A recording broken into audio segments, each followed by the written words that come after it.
Hello అండి, ఎలా ఉన్నారు అందరూ? చాలా నెలలు అయిపోతుంది నేను వీడియోస్ పెట్టి. అతి తక్కువ టైంలో నన్ను చాలా బాగా సపోర్ట్ చేశారు, కానీ కొన్ని కారణాల వల్ల నేను వీడియోస్ అయితే చేయలేకపోయాను. అలానే నేను ఇప్పుడు వైజాగ్లో ఉంటున్నాను. పిల్లల్ని వైజాగ్ స్కూల్లో జాయిన్ చేశాము. సో వాళ్ళ కోసం నేను కూడా అక్కడే హౌస్ తీసుకొని వాళ్ళతో పాటు ఉంటున్నాను అనమాట. అందువల్ల ఇక్కడ నా గార్డెన్ కానీ, ఎంబ్రాయిడరీ వర్క్స్ కానీ, పార్లర్ అన్నీ ఆపేశాను. చాలామంది నన్ను అడుగుతున్నారు, ఎందుకు ఇక్కడ ఇవన్నీ వదిలేసి వెళ్ళిపోయారు, పిల్లల్ని హాస్టల్లో జాయిన్ చేయొచ్చు కదా అని.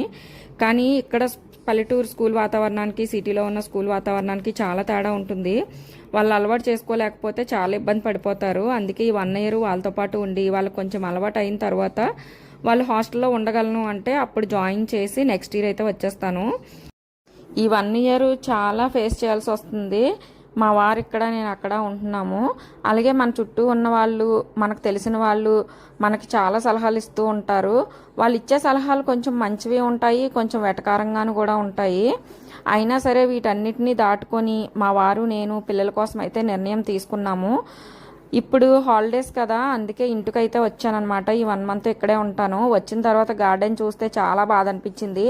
పైన మొక్కలన్నీ ఎండిపోయినాయి అనమాట. కానీ మిడిల్లోవి కింద మొక్కలు అయితే బాగానే ఉన్నాయి. మా ఇంట్లో ఉన్న రెంట్కున్న వాళ్ళు అయితే వాటికి నీళ్ళు అయితే పోస్తున్నారు. కానీ పైన మొక్కలు సరిగ్గా చూసుకోకపోవడం వల్ల అవైతే పాడైపోయినాయి అనమాట.